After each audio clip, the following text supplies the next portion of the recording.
सुर दर्पण musical group Bhopal द्वारा साइसन संगीत शिक्षाशाला भोपाल की प्रस्तुति तुम मुझे यूं भुला न पाओगे परिकल्पना एवं प्रस्तुतिकरण, जिसमें मुख्य अतिथि के रूप में हरिओम जटिया, विशेष अतिथि राजेश मिश्रा, मंच संचालन राजीव देवगन, प्रदीप गुप्ता, सुनील सैनी, मनोज श्रीवास्तव, यथार्थ शर्मा, संदीप दुबे, प्रदीप शर्मा, सुनील तेलंग, रीता बोथे, सविता गुप्ता, सुनीता श्रीवास्तव, सपना, वादक कलाकार मेहरुद्दीन, अजहर, रेहान, रवि, ध्वनि जेएमडी साउथ, श्री राजेश मिश्रा, विशेष सहयोग बहुत वर्मिक, Tara galaxy enterprises, star health and LIC insurance company limited. जब एडवोकेट प्रदीप शर्मा ने पल पल दिल के पास तुम रहती हो यह गाना गाया तो पूरा हॉल तालियों की गड़गड़ाहट से गूंज उठा। इस अवसर पर सभी ने अपने अपने संगीत की छटा बिखेरी।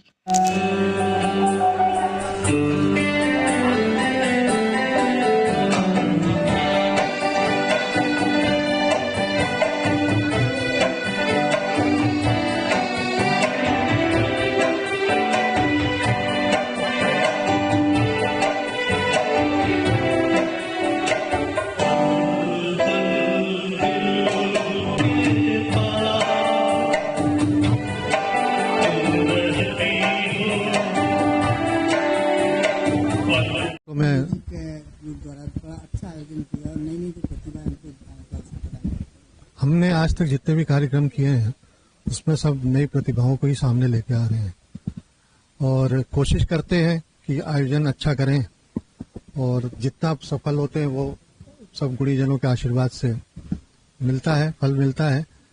और हम चाह रहे हैं कि गृहिणियां जितनी भी हैं और उनको हम थोड़ा ज़्यादा प्रेफरेंस देना चाह रहे हैं कि वो लोग, मतलब मेल सिंगर तो कहीं भी चले जाते हैं पर आजकल जो ट्रेंड चल रहा है वो भी, तो हम उससे अलग हटके करना चाह रहे थे।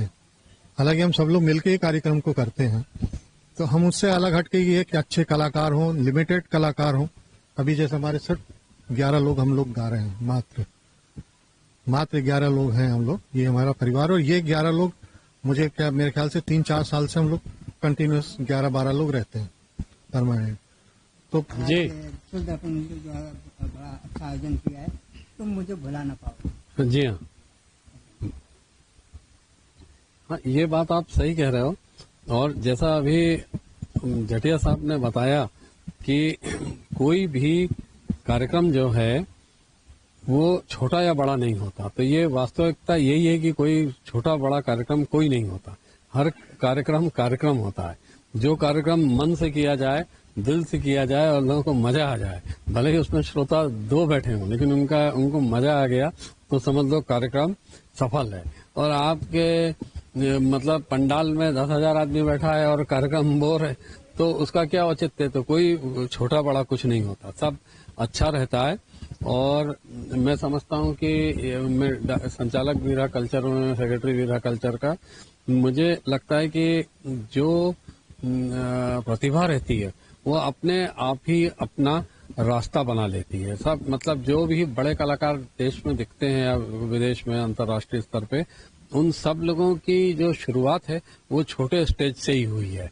और इसलिए मैं ये बहुत अच्छी चीज है। अब जैसे मान लीजिए कुछ लोग जैसे प्रदीप शर्मा है तो अब ये एडवोकेट है, तो अब ये प्रोफेशनल गायक नहीं है, तो ये अपना शौकिया गा रहे हैं। लेकिन जो लोग प्रोफेशनल गा रहे हैं तो वो लोग धीरे धीरे करके अपना राह बनाते हैं, ऐसा नहीं है। मेरे यहाँ देखिए बहुत सारे ऑर्केस्ट्रा जो हैं अपने भोपाल के, ये सब कलाकार ये साल भर यही करते हैं, मतलब इनको काम मिलता है ऑर्केस्ट्रा का। तो ये देखिए कि वो जो इनकी का जो हुनर है तो वो इनको नाम भी देता है, शान भी बनती है आपकी और आर्थिक लाभ भी देता है। तो ये बहुत अच्छा काम है।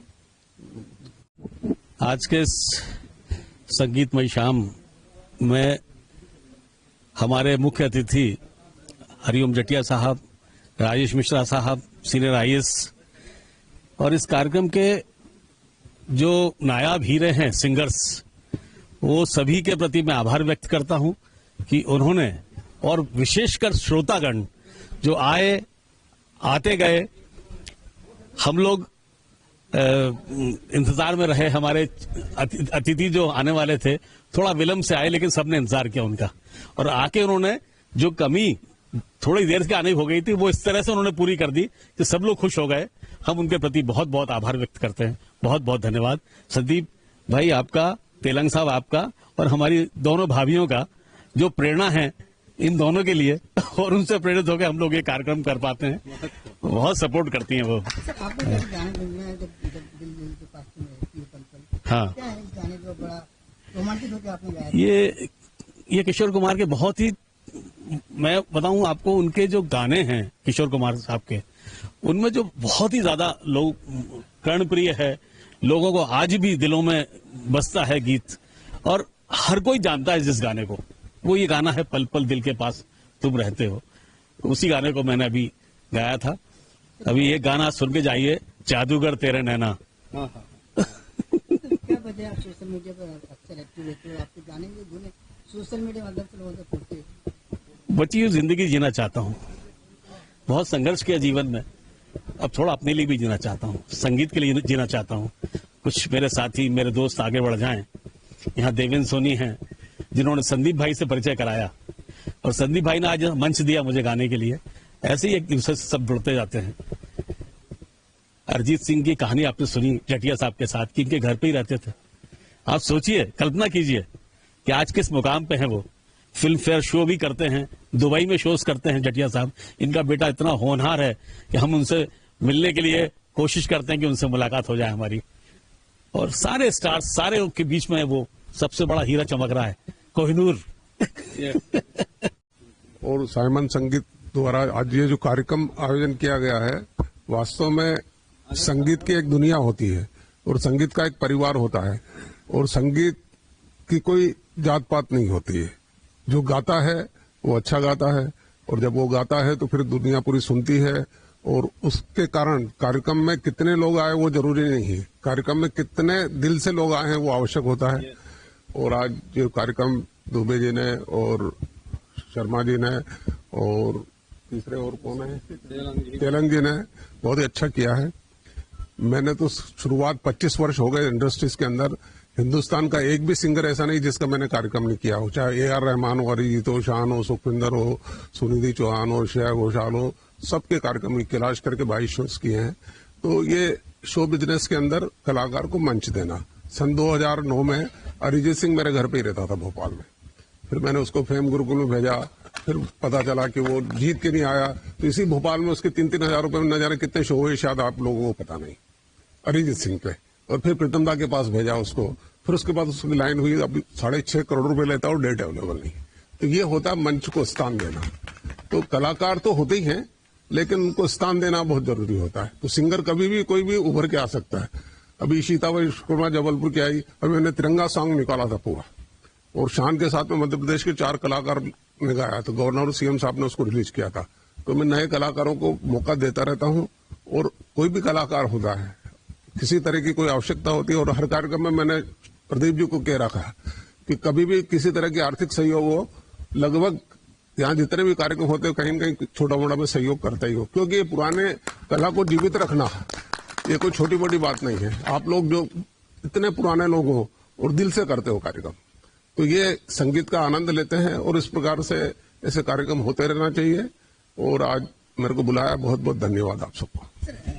संगीत होता है, ना कोई पुराना होता ना नया होता है। आज का भी संगीत वही आनंद देता है, और पहले का भी संगीत उतना ही आनंद देता है। पुराने गाने सुनेंगे तो भी उतना आनंद आएगा, और नए वाला भी देखो, आपके तो कोल्ड प्ले आ रहा है। अभी मेरा बेटा जो है वर्ल्ड के सारे बड़े शोज कर रहा है, दिलजात दोसा, इसके शो मैंने 2 साल पहले 10-12 लाख रुपए में किए थे। आज 150 करोड़ का शो हाउसफुल होता है, चाहे वो जयपुर हो चाहे दिल्ली हो।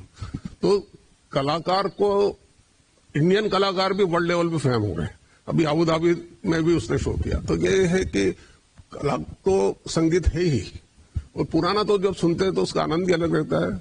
और आज जो हमारे मध्य प्रदेश के कलाकार दोनों ही, किशोर जी हो चाहे लता जी हो, हमारे लिए श्रद्धेय हैं और पूरे देश में नाम किया है उन्होंने।